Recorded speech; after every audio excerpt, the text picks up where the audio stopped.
Hello दोस्तों, कैसे हो आप लोग। तो आज हम करने वाले हैं chapter number 1 electric charge and field. और मैं आपको बता दूं, इस वीडियो में पूरा कंप्लीट चैप्टर नंबर 1 करेंगे। जितने भी आपके डेरिवेशन है या जितनी भी आपकी थ्योरी है, सबको हमें कंप्लीट करना है। चलो वीडियो को शुरू करते हैं। और आपसे ये वादा है कि ये आप चैप्टर क्या हो जाएगा, आज ये कंप्लीट हो जाएगा, जिसमें जितना भी सब कुछ है एक ही वीडियो में पूरा मैं आपको बता दूंगा। तो बस आपको लास्ट तक वीडियो देखना है। तो चलो वीडियो को शुरू करते हैं। Let's begin. सबसे पहले हम बात करते हैं इलेक्ट्रिक चार्ज क्या होता है। तो सबसे पहले लिखना है आपको, charge is a property of mass by which it can experience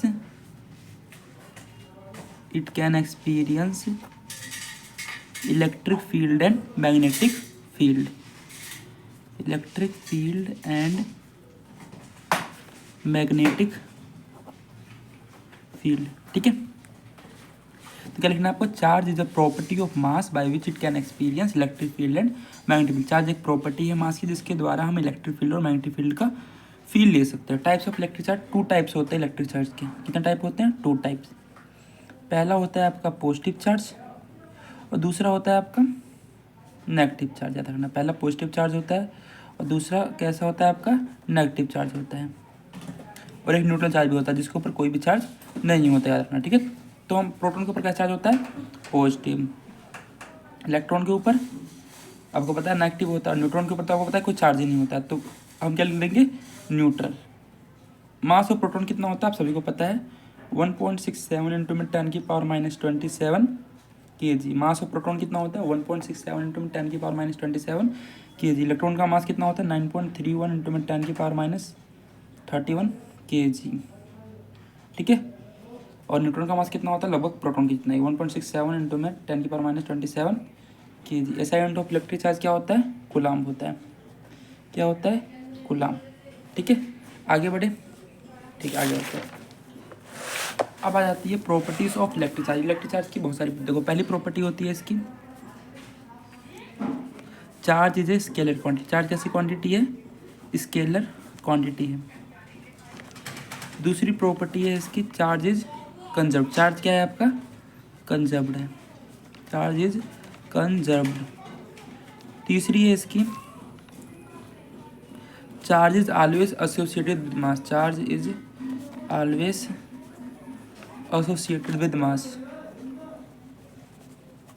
चौथी प्रॉपर्टी है, चार्ज इज ट्रांसफरेबल। मतलब चार्ज को आप एक बॉडी से दूसरी बॉडी में ट्रांसफर कर सकते हो। Charge is transferable. Charge is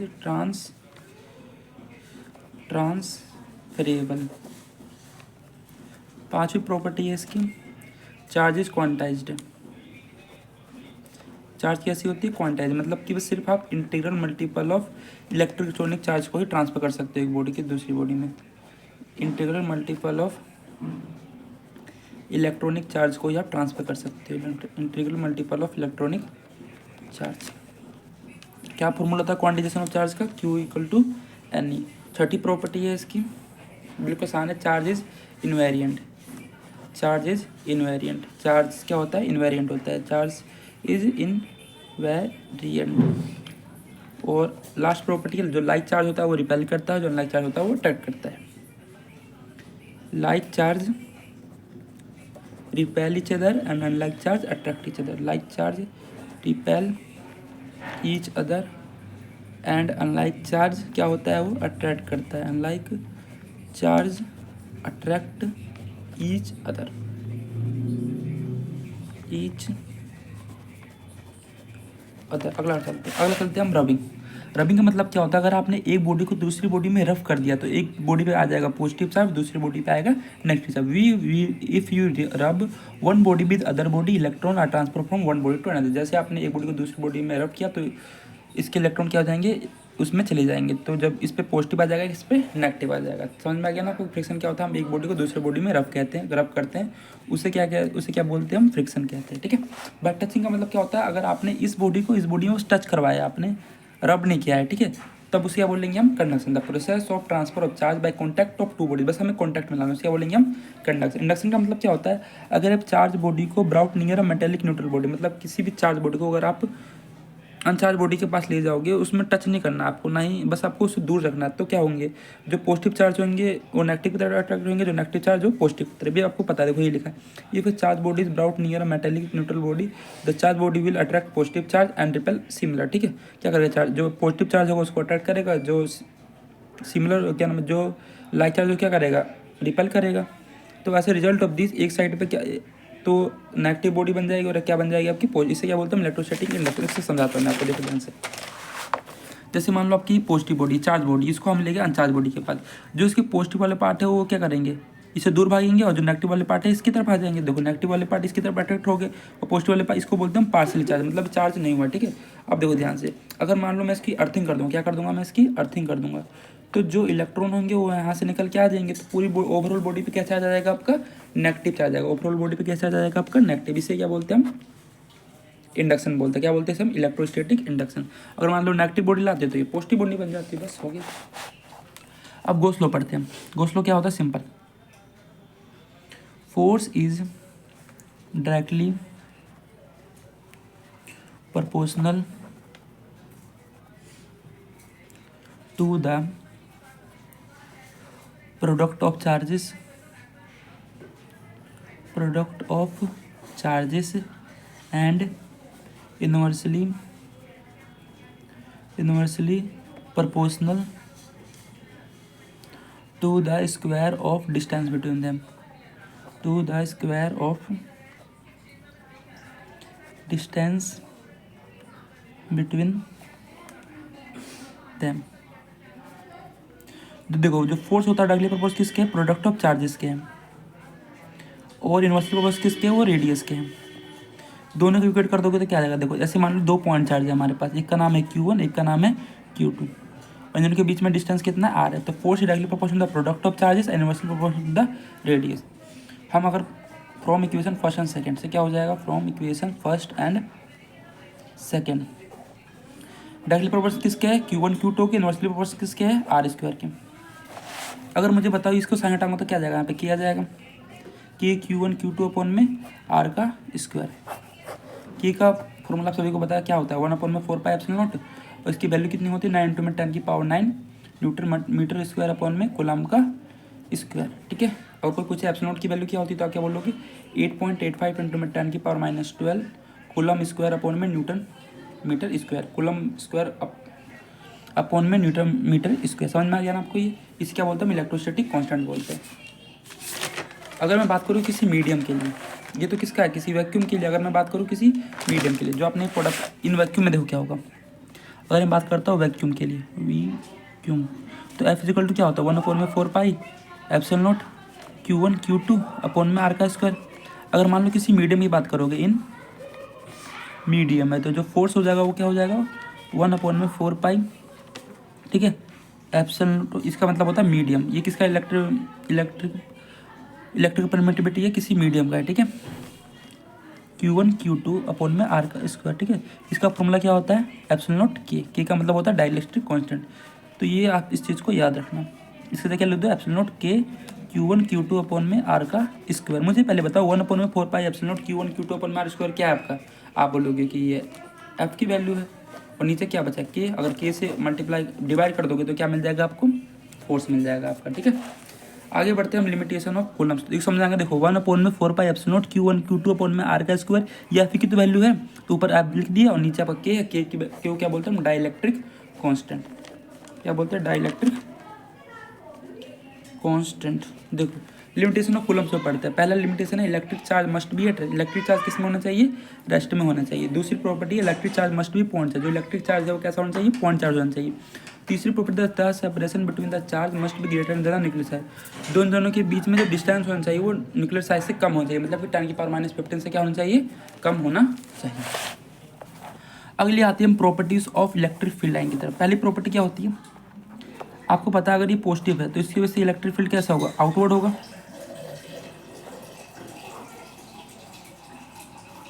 कैसा होगा, आउटवर्ड होगा। अगर नेगेटिव चार्ज है तो इसकी वजह से इलेक्ट्रिक फील्ड कैसा होगा, इनवर्ड होगा।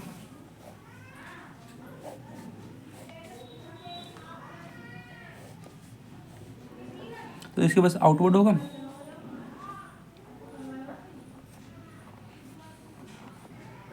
उसकी वजह से कैसा होगा, इनवर्ड होगा, मतलब इसके अंदर की तरफ होगा, इनवर्ड।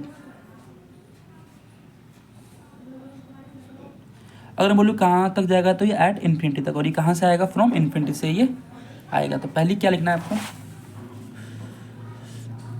पॉजिटिव चार्ज बॉडी से क्या होगा, इलेक्ट्रिक फील्ड स्टार्ट होगा। Electric field starts from positive charge body, electric field start from positive charge body, और एंड कहाँ से होगा, एट द एंड, कहाँ पर एंड होगा, इन्फिनिटी पे एंड होगा। दूसरे के लिखोगे starts from infinity at the end negative charge body. Electric field का, electric field start from infinity at the end of negative charge body, starts from infinity at the end negative charge body, negative charge body. दूसरा क्या लिखना है, electric field line never intersect each other, कभी electric field line intersect नहीं करती आपस में। Electric field line never intersect each other, electric field line कभी भी आपस में क्लोज लूप नहीं बनाती। Electric field line never form close loop, electric field line never form closed loops. Electric field line are क्या बोल रहा हूँ, electric field line are always perpendicular to the, always perpendicular to the surface of a charge conductor, to the surface of a charge conductor, charge conductor. Last बच गया बस पांचवें फायदा, देखो इसको बोलते हैं यूनिफॉर्म इलेक्ट्रिक फील्ड, क्या बोलेंगे इसको, यूनिफॉर्म। इसे क्या बोलेंगे हम, इसे क्या बोलेंगे हम, नॉन यूनिफॉर्म। ये आपका यूनिफॉर्म इलेक्ट्रिक फील्ड, और ये कैसा है आपका, नॉन यूनिफॉर्म इलेक्ट्रिक फील्ड। आगे बढ़ते हैं, ये सबसे आसान, देखो electric field due to electric dipole. मान लो आपके पास एक डाइपोल है, इस पे कैसा होगा, माइनस क्यू, इस पे कैसा होगा, प्लस क्यू। इन दोनों के बीच का डिस्टेंस कितना है, अब बोलोगे 12 है। मान लो हमें इस पॉइंट पी पे निकालना है इलेक्ट्रिक फील्ड, इन दोनों के बीच का डिस्टेंस मान लो यहाँ से ले लेते हैं हम, ये कितना है, आर है। इसके सेंटर से लेकर यहाँ तक का डिस्टेंस कितना है, आर है। अगर मैं प्लस क्यू की बात करूँ तो ये क्या कर देगा, इसको रिपेल करेगा। तो ये किसका इलेक्ट्रिक फील्ड है, प्लस क्यू का। अगर माइनस क्यू की बात करूँ तो पी क्यू करेगा, अपनी तरफ ये अट्रैक्ट करेगा। तो ये किसका, माइनस क्यू का है। सबसे अगर electric field at point P निकालूँ तो क्या हो जाएगा, इसमें से इसको माइनस कर दो, इसका मतलब इसमें से क्या कर दो, इसको माइनस कर, यही तो होता है, कट जाएगा ना, ठीक है। जब ऐसे और ऐसे हो तो उसको क्या करते हैं, हम जोड़ते हैं। जब ऐसे और ऐसे हो तो उसको क्या करते हैं, हम सब्ट्रैक्ट करते हैं। क्या करते हैं, उसको हम सब्ट्रैक्ट करते हैं। तो क्या लिखेंगे यहाँ पे, ई प्लस क्यू माइनस में ई माइनस में Q.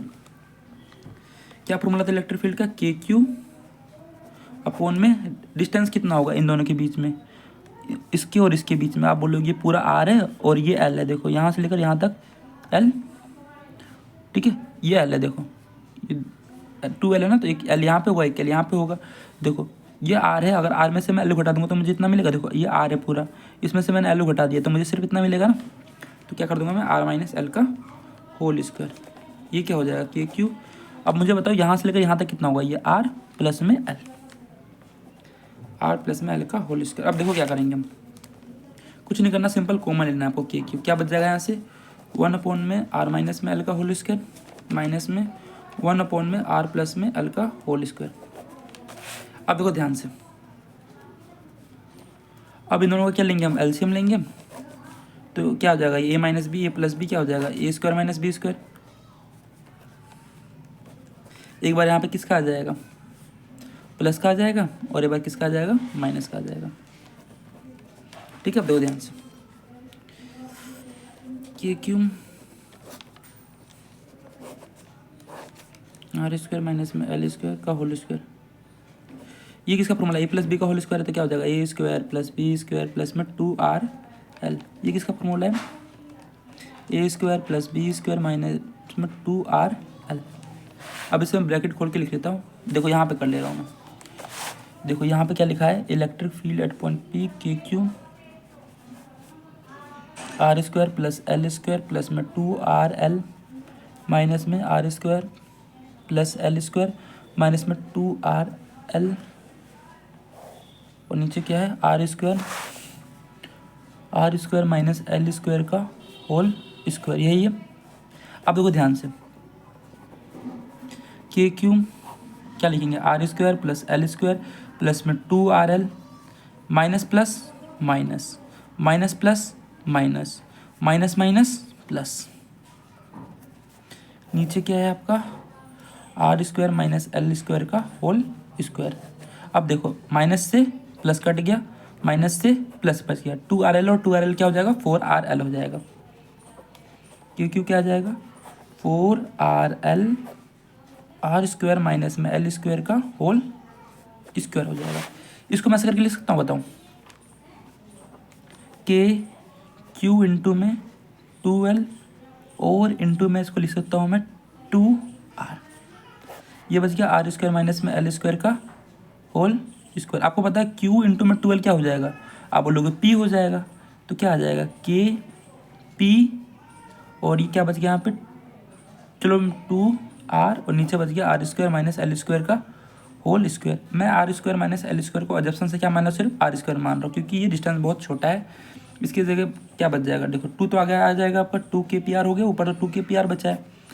R square minus L square की जगह सिर्फ मैंने क्या लिखा है आर स्क्वायर लिखा है, तो आर स्क्वायर क्या हो जाएगा ये होल स्क्वायर। 2 का स्क्वायर कितना होता है 4 होता है,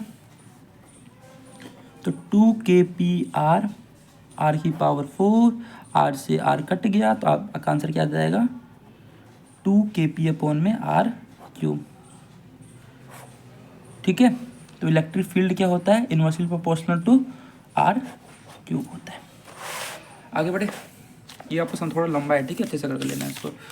इसके लिए मैंने सेपरेट वीडियो बना रखी है जिसमें आपको मैंने अच्छे से समझाया है। ये तो सिर्फ आपका वन शॉट है, जिसमें मैंने आपको पूरा चैप्टर का जितना भी डेरिवेशन है या थ्योरी है मैंने आपको एक ही में करवा दिया है। ठीक है, अगर आपको चाहिए तो मैं आई बटन पे उसका लिंक दे दूंगा, जाके देख लेना। ठीक है, आगे बढ़ते हैं। अगला बात करते हैं हम electric field due to electric dipole at equatorial position. मान लो आपका क्या है ये इलेक्ट्रिक डाइपोल, ये माइनस क्यू होगा, ये प्लस क्यू होगा। मान लो इसकी इक्वेटोरियल पोजीशन में निकालना है मुझे, यहाँ पे निकालना है, इस पॉइंट पी पे निकालना है। तो इन दोनों के बीच का डिस्टेंस कितना होता है 2L होता है, याद रखना कितना होता है 2L होता है। ये कितना है R है। अगर मैं इसकी वजह से निकालूंगा प्लस वाले की वजह से, तो इसकी वजह से क्या होगा इसको रिपेल कर देगा ये, सॉरी रिपेल कर देगा ये। अगर मैं इसकी वजह से निकालूंगा माइनस वाली की वजह से, क्या करेगा माइनस वाला क्या करता है अट्रैक्ट करता है, तो क्या करेगा ये अट्रैक्ट कर देगा। ये प्लस क्यू की वजह से है क्योंकि प्लस क्यू क्या करेगा पी को रिपेल करेगा और माइनस क्यू करेगा पी को अट्रैक्ट करेगा अपनी तरफ। देखो ध्यान से, अब हम अपने वो बना लेते हैं। देखो अगर ये थीटा तो ये भी थीटा हो जाएगा अल्टरनेटिव एंगल, अगर ये थीटा तो ये भी थीटा कोरस्पॉन्डिंग एंगल। थीटा के जो सामने वाला थीटा के जो पास होता है उसे क्या बोलते हैं हम कोस थीटा। थीटा के जो अलोंग उसको हमेशा कोस लेते हैं, जब थीटा के अलोंग होता है क्या लेते हैं हम कोस। तो यहाँ पे दोनों मिल जाएगा हमें, हम यहाँ पे क्या लेंगे E plus Q cos theta भी इधर होगा और ई माइनस क्यू कोस थीटा भी क्या होगा आपका इधर होगा। ये किधर का होगा प्लस का है तो लिख दो यहाँ पे E plus Q sine theta, क्योंकि आपको पता है साइन थीटा दूर होता है थीटा के अलोंग से। ठीक है, तो ये क्या जाएगा ई माइनस में क्यू साइन थीटा। अब देखो ये इससे ये कट जाएगा, बस इन दोनों को हमें जोड़ देना, हमें मिल जाएगा इलेक्ट्रिक फील्ड। एक्स डायरेक्शन में मिल जाएगा ना, वाई का तो जीरो हो गया, बस हमें सिर्फ किसका निकालना है एक्स का निकालना है। इलेक्ट्रिक फील्ड डायरेक्शन क्या होगा E plus Q cos theta plus में ई माइनस क्यू कोस थीटा। देखो अगर मैं ये डिस्टेंस निकालूँ ये कितना है आपका आल क्या है ये एल और ये कितना आर। जब करोगे आप पाइथागोरस थ्योरम लगाओगे तो यहाँ पे कितना आ जाएगा आर स्क्वायर प्लस में एल स्क्वायर, यहाँ पे भी कितना आ जाएगा आपका आर स्क्वायर प्लस में एल स्क्वायर। अब देखो ध्यान से क्या फॉर्मूला होता है के क्यू अपॉन में डिस्टेंस कितना है वही है, यहाँ से लेकर यहाँ तक बात करो या यहाँ से के प्लस में कितना है यहाँ से लेकर यहाँ तक under root R square plus में एल स्क्वायर का होल स्क्वायर और कोस थीटा। क्या लिखना है यहाँ पे cos theta. E minus Q भी क्या होगा के क्यू और डिस्टेंस का भी सेम है, माइनस क्यू से अगर यहाँ तक बात करें हम तो भी क्या है इतना ही है under root R square plus में एल स्क्वायर का होल स्क्वायर। और क्या लिखेंगे कोस है। देखो ये दोनों सेम है तो मैं डबल करके लिख सकता हूँ उसको, बता ऐसे लिख सकता हूँ 2 इंटू में K Q under root R square plus में एल स्क्वायर का होल स्क्वायर, यहाँ पे कोस थीटा। बस वैल्यू पुट कर दो, आपका स्क्वायर से रूट कट गया, क्या आ गया E X equal to 2kq R² plus में एल स्क्वायर कोस थीटा के। देखो थीटा देखो ये वाला है, थीटा के सामने वाला क्या होता है बोलोगे कि परपेंडिकुलर, नीचे वाला क्या होता है बेस, बेस कितना है एल, कितना है बेस एल, कितना है बेस एल, और हाइपोटेन्यूज कितना है under root R square plus L square, under root R square plus L square. अब देखो ध्यान से, Q इंटू में 12, Q इंटू में 12 क्या हो गया P हो गया, ऊपर क्या आ गया KP आ गया, और नीचे क्या आ गया आपका ये आया देखो R square plus L square under root R square plus में एल स्क्वायर। अब देखो इसकी पावर मैं ऐसे लिख सकता हूँ, उसको बताऊँ, इसको ऐसे लिख सकता हूँ मैं, R square plus L square, root का मतलब पावर कितनी होती है 1/2, 1/2 प्लस 1 करोगे तो कितना आ जाएगा 3/2 हो जाएगा। देखो अगर 1/2 प्लस 1 करोगे तो कितना आ जाएगा आंसर 3/2 आ जाएगा। तो यहाँ से के पी अपॉन में R square plus L square की पावर कितनी हो जाएगी 3/2 हो जाएगी। आपको पता है जो R square plus L square होता है किसके बराबर होता है, वो आर स्क्वायर के बराबर होता है। तो इलेक्ट्रिक फील्ड एट्रैक्शन क्या हो जाएगा के पी अपॉन में आर स्क्वायर की पावर 3/2, 2 से 2 कट जाएगा, आपका आंसर क्या आ जाएगा आर की ई एक्स इज इक्वल टू के पी अपॉन में आर क्यूब। ठीक है, तो इलेक्ट्रिक फील्ड इनवर्स में किसके होता है रेडियस के होता है, अगर रेडियस को घटाओगे तो इलेक्ट्रिक फील्ड बढ़ जाएगा। ठीक है, ये समझ में आ गया होगा, हम आगे चलते हैं। अब देखो हमें क्या करना है, अब देखो हमें सबसे पहले बनाना है एक यूनिफॉर्म इलेक्ट्रिक फील्ड, उसके अंदर क्या रखना है हमें डाइपोल को रख देना, क्या रखना है कि डाइपोल को हमें रख देना है। तो मान लो मैंने डाइपोल को रख दिया यहाँ से, इसको मान लेता हूँ मैं -Q, इसको मान लेता हूँ +Q। +Q क्या होता है इलेक्ट्रिक फील्ड के लॉन्ग होता है, और -Q इलेक्ट्रिक फील्ड के क्या होता है अपोजिट होता है, याद रखना। ठीक है, अब मान लो ये वाला एंगल क्या है थीटा है, इसकी एक परपेंडिकुलर ड्रॉ कर देना। ठीक है, अब देखो इन दोनों के बीच का डिस्टेंस कितना रहेगा 12 रहेगा, थीटा के लॉन्ग वाला ये 12 कोस थीटा, तो ये क्या हो जाएगा 12 साइन थीटा, याद रखना। ठीक है, टॉर्क का फॉर्मूला क्या होता है चलिए बताओ, टॉर्क का फॉर्मूला होता है आपका फोर्स इनटू में डिस्टेंस, क्या होता है फोर्स इनटू में डिस्टेंस। फोर्स क्या फॉर्मूला आप सभी ने पढ़ रखा है, फोर्स का एक ही फॉर्मूला होता है बचपन से क्यू ही, कितना होता है फोर्स का फॉर्मूला क्यू। डिस्टेंस कितना है यहाँ से लेकर यहाँ तक 12 sine theta, 12 sine theta. Q into में 12 क्या हो जाएगा पी हो जाएगा, और ये बचा E P E sine theta. अगर कोई आपसे बोले कि बताओ टॉर्क मिनिमम कब होगा, तो आप कब बोलना टॉर्क मिनिमम कब होगा, जब आपका थीटा कितना होगा आपका 0 होगा, थीटा कितना होगा जब आपका 0 होगा। कोई बोले टॉर्क मैक्सिमम कब होगा, तो क्या बोलना जब थीटा कितना होगा आपका 90 होगा, क्योंकि देखो 0 वैल्यू इसकी 0 हो जाएगी, 90 वैल्यू इसकी 1 हो जाएगी। तो टॉर्क मैक्सिमम कब होगा जब थीटा यहाँ पे 90 होगा, याद रखना। ठीक है, तो टॉर्क मैक्सिमम कितना हो सकता है पीई, और टॉर्क मिनिमम कितना हो जाएगा आपका 0 हो जाएगा। आगे बढ़ते गॉस लॉ, ये देखो इन सब की मैंने अलग से वीडियो बना रखी है, तो प्लीज़ मेरे चैनल पर जाना और उनको अच्छे से देख लेना। मैंने ये वन शॉट में बनाया है, इसलिए मैं जल्दी जल्दी बोल रहा हूँ। ठीक है, ये तो मैं आपको बिल्कुल धीरे धीरे समझाता। अब बात करते हैं गॉस लॉ। गॉस लॉ क्या होता है, देखो डेफिनेशन लिखवाता हूँ, total electric flux passing over a close surface, passing over a closed surface in vacuum is equal to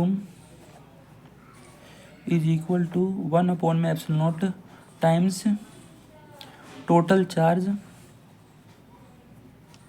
inside the surface।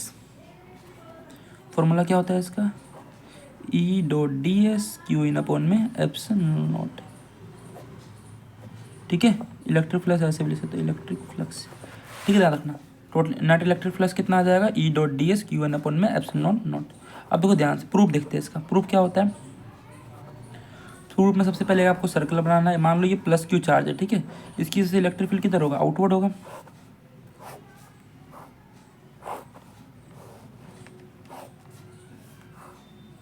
ठीक है, ये इलेक्ट्रिक फील्ड कैसा होगा आउटवर्ड होगा।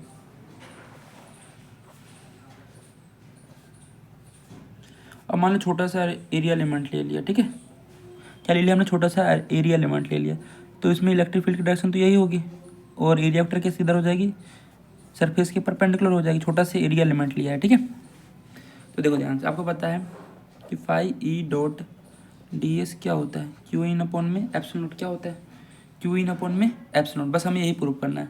तो देखो ध्यान से, ये ई बाहर निकल जाएगा, कांस्टेंट है, अंदर क्या बच गया सिर्फ, आप बोलोगे अंदर क्या बच गया, सिर्फ डी एस बच गया। डी एस किसका एरिया, सरफेस का है, तो क्या हो जाएगा E is equal to 1/4 pi r² हो जाएगा।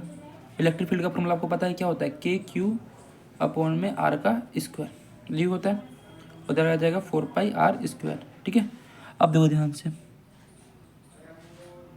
ठीक है, और तो कुछ करना नहीं है। ठीक है, और ये किसके इक्वल होता है याद रखना, यहाँ पे इक्वल होता है, नहीं किसके इक्वल होता है, क्यू इन अपॉन में एप्सिलॉन नॉट। ठीक है, देखो मैं लिख रखा है ना क्यू इन अपॉन में एप्सिलॉन नॉट, तो इसको लेके चलना साथ में, तो ये गड़बड़ हो सकता है। ठीक है, देखो ध्यान से, r² से r² कट जाएगा, तो यहाँ से क्या मिलेगा, K Q 4π is equal to Q in upon में एप्सिलॉन नॉट आ जाएगा। ठीक है, अब देखो 4π अंदर चला जाएगा, और यहाँ से क्या मिल जाएगा हमें, 4π इधर चला गया, के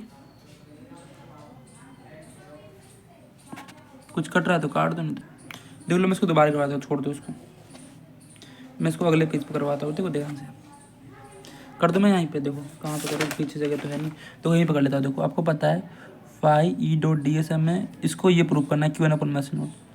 ठीक है, अगर ये ई बाहर निकल जाएगा तो यहाँ पे क्या बचेगा, सिर्फ डी एस बचेगा।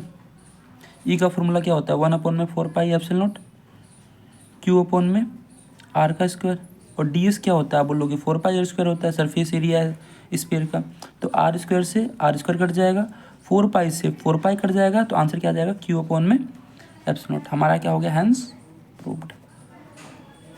ठीक है, तो प्रूफ ये वाला मत कर देना, इसको छोड़ देना, प्रूफ यहाँ से कर लेना, पहले ये लिखना, इसके बाद आप ये लिखना, सीधा आपका ये प्रूफ हो जाएगा, क्यू अपॉन में एप्सिलॉन नॉट। अंदर के चार्ज पे बस डिपेंड करता है।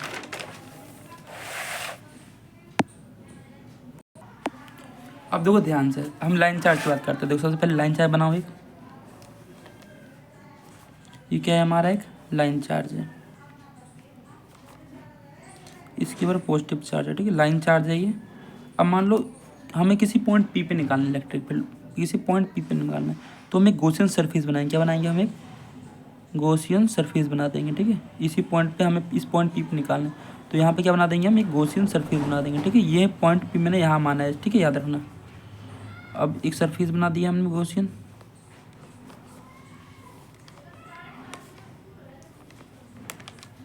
ठीक है। ठीक है, अब देखो गॉसियन सरफेस बना लिया। अब यहाँ पे छोटा सा एरिया एलिमेंट एक यहाँ लेना है, एक यहाँ पे लेना है, और एक यहाँ पे लेना है। ठीक है, अब देखो इन दोनों के बीच का डिस्टेंस कितना होगा, उसको छोड़ दो, वैसे तो कोई दिक्कत नहीं है, आर होगा। ठीक है, याद रखना, इन दोनों के बीच का डिस्टेंस कितना होगा, आर होगा। 3 एरिया एलिमेंट ले, एक ये, एक ये, एक ये। ठीक है, इसका इलेक्ट्रिक फील्ड तो पता ही आपको, इधर ही होगा, पॉजिटिव चार्ज है तो आउटवर्ड होगा। और जिसका एरिया वेक्टर होता है वो क्या होता है, सरफेस के परपेंडिकुलर आउटवर्ड। इसको नाम देते हैं हम DA1। आप एन के जो भी वन कर आप वो दे सकते हो, DA। ठीक है, अब देखो इसका इलेक्ट्रिक फील्ड तो आपको पता ही इधर ही होगा, और इसका एरिया वेक्टर किधर होगा, सरफेस के परपेंडिकुलर आउटवर्ड। तो ये किसको बोल देते हैं हम, DA2, क्योंकि दूसरा एरिया एलिमेंट का है। इसका इलेक्ट्रिक फील्ड आपको पता है इधर ही होगा, इसका एरिया सरफेस के परपेंडिकुलर आउटवर्ड होता है, तो ये इसको बोल देते हैं हम DA3। अब क्या बोलना है हमें, लेट लीनियर चार्ज डेंसिटी को हमने क्या माना है, लैम्डा माना है, इज लैम्डा। लैम्डा बराबर क्या होता है, क्यू अपॉन में एल होता है, तो क्यू की वैल्यू क्या हो जाएगी, लैम्डा इंटू में एल हो जाएगी। अब अप्लाई कर देते हैं हम Gauss law, applying Gauss law. क्या फॉर्मूला था इलेक्ट्रिक फील्ड से, क्यू इन अपॉन में एप्सिलॉन नॉट, यही तो होता है ना। तो मुझे बताओ, सबसे पहले मैं इसके लिए लगाता हूँ सरफेस 1 के लिए, तो क्या हो जाएगा इलेक्ट्रिक फोर्स, आप बोलोगे ई DA1। दूसरे के लिए जाएगा ई DA2। तीसरे के लिए क्या हो जाएगा, E DA3 is equal to Q in upon में एप्सिलॉन नॉट। याद रखना, ठीक है। इलेक्ट्रिक फ्लक्स का फॉर्मूला कर लेना, क्या होता है, E dot DA is equal to Q in upon में एप्सिलॉन नॉट होता है। ठीक है, ये होता है इलेक्ट्रिक फ्लक्स का formula, E dot DA। Electric flux का फॉर्मूला आपने पढ़ा हो ना, क्या होता है, ई डॉट DA, ये डॉट DS, जो भी मन करे आपको बोल लेना। अब देखो यहाँ पे थीटा कितना होगा, देखो इसको खोलते हैं तो क्या आ जाएगा, ये अब बोलोगे ई DA कोस, यहाँ पे कितना होगा, कोस 0 होगा। कि देखो इलेक्ट्रिक फील्ड जिसमें उसमें रियल थीटा 0 हो जाएगा, इसमें थीटा नहीं, क्योंकि देखो इलेक्ट्रिक फील्ड इधर है और एरिया थीटा कितना हो गया 90, इसमें थीटा कितना हो जाएगा, आप बोलोगे 90 हो जाएगा। तो इसमें थीटा कितना हो गया 19, इसमें थीटा कितना हो जाएगा 19, और इधर क्या आ जाएगा क्यू इन अपॉन में एप्सिलॉन नॉट। अब मुझे बताओ ये तो कट जाएगा, जीरो है तो कोस जीरो, कोस 90 कितना होता है 0 होता है, कोस 0 कितना होता है 1 होता है, तो यहाँ पे ई बाहर आ जाएगा, डी अंदर बच जाएगा, ये क्यू इन अपॉन में epsilon not. Curve surface area of cylinder क्या होता है 2πr_l होता है, क्या होता है 2πr_l, तो यहाँ पे 2πr_l लिख देंगे, क्यू इन अपॉन में एप्सिलॉन नॉट। तो देखो ध्यान से इसको कहाँ पे सॉल्व करूँ मैं, यहीं पे सॉल्व करते हैं। देखो तो ई क्या आ जाएगा आपका, क्यू की वैल्यू आपको पता है कितनी है लैम्डा एल, तो क्यू की जगह लिख दो लैम्डा एल, और ये वाला पूरा इसके नीचे चल जाएगा, क्या आ जाएगा 2πε0r_l, एल से एल कट जाएगा, आपके पास ये फॉर्मूला आखिरी में आ जाएगा, क्या हो जाएगा लैम्डा अपॉन में 2πε0r, एल से एल कट गया। ठीक है, कर लोगे, मुझे पता है आप लोग आसान है। ठीक है, और मैंने इसके लिए अलग से भी सेपरेट बोर्ड बनाया था, प्लीज़ जाके उसको देखिए। अब देखो मैं पहले से आपके लिए करके लिया है। देखो electric field due to charge sheet, या इसको बोल सकते हो आप electric field due to an infinite plane sheet भी आप इसको बोल सकते हो। ठीक है, इनफाइनाइट प्लेन शीट, ये हरियाणा बोर्ड के लिए बहुत ही मोस्ट इंपॉर्टेंट है, चाहे आप किसी बोर्ड से हो आपके लिए मोस्ट इंपॉर्टेंट है, तो प्लीज़ इसको जरूर करके जाइए क्योंकि पेपर में हर बार पूछा जाता है। ठीक है, अब देखो ध्यान, सबसे पहले आप एक चार्ज शीट बनाओ। ठीक है, उसके ऊपर आप सिलेंडर लगा दो। अब देखो पहला एरिया एलिमेंट आपका DA1 है, दूसरा हमने लिया ये, तीसरा हमने लिया ये, चौथा लिया, तो कुछ नहीं करना, इसकी वजह से थीटा कितना होगा 0, इसकी वजह थीटा 90 होगा, इसकी वजह थीटा 90 होगा, इसकी वजह थीटा 0 होगा। ये क्या आपका सरफेस चार्ज डेंसिटी, इसके लिए क्या होता है सिग्मा होता है, sigma is equal to Q upon में होता है, बाय गॉस लॉ से क्या हो जाएगा electric flux Q in upon में एप्सिलॉन नॉट हो जाएगा। तो आपको पता है ये क्या होता है E.dA is equal to Q in upon में एप्सिलॉन नॉट होता है। इसके लिए EDA1 होगा, इसके लिए EDA2 होगा, इसके लिए EDA3 होगा, इसके लिए EDA4 होगा। DA2 और DA4 तो आपका 90 है, तो वो तो कट जाएगा, कट गया। अब क्या बचा EDA1 EDA3 बचा, इंटीग्रेशन ये आपको पता नहीं कॉन्स्टेंट तो बाहर निकल जाएगा। ठीक है, अब देखो ये सरफेस एरिया को उसको क्या माना हमने A, इसको माना हमने A, तो ये इसका क्या होगा A आ जाएगा, इसका एरिया क्या आ जाएगा A आ जाएगा, तो E इंटू में देखो 2 बार है तो मैं इसको 2 लिख सकता हूँ, 2E है, देखो 2E लिख दिया, सिग्मा A अपॉन में एप्सिलॉन नॉट लिख दिया, A से A कट गया, E इज इक्वल टू क्या आ गया सिग्मा अपॉन में 2 एप्सिलॉन नॉट आ गया। अगला आपका लास्ट बचता है, मेरा हाथ भी दर्द हो रहा है। ठीक है, अब देखो ध्यान से, electric field due to thin spherical shell, सबसे पहले आपको एक सेल बनाना है ये। ठीक है, अब देखो ध्यान से, आपको पता है कंडक्टर है तो इसके ऊपर चार्ज होता है। ठीक है, अब ये प्लस क्यू चार्ज है, देखो सबसे पहले हम निकालेंगे इस पॉइंट P पे आउटसाइड, फिर निकालेंगे सरफेस पे, फिर निकालेंगे इनसाइड। देखो ध्यान से, आउटसाइड द सरफेस क्या होगा इस पॉइंट पे, मान लो यहाँ से लेकर यहाँ तक रेडियस हमने आर मान लिया। ठीक है, यहाँ पे थीटा वो लिया हमने एरिया एलिमेंट, वो कितना है एन कैप 0, थीटा 0 आ जाएगा डायरेक्शन आपका।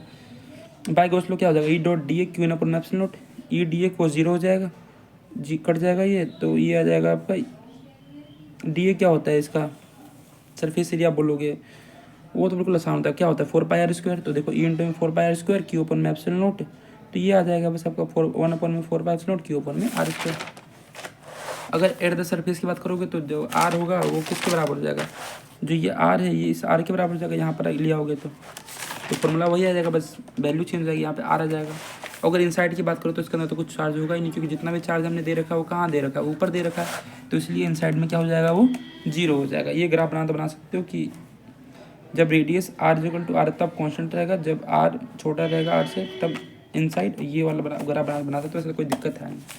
ठीक है, तो ये चैप्टर आपका ख़त्म हो चुका है। मुझे बताना ये वीडियो कैसे लगा, अगर आप बोलोगे तो मैं एक एक टॉपिक के लिए एक एक वीडियो बना दूंगा ताकि आपको कोई दिक्कत ना हो। ठीक है, तो मिलते हैं नेक्स्ट वीडियो में। बस मैं आपसे कुछ नहीं चाहता, बस आप इस वीडियो को पूरा देखिए और पेपर में आप लोग अच्छे नंबर लाए और अच्छे नंबर से पास हो, भविष्य बढ़ाने में।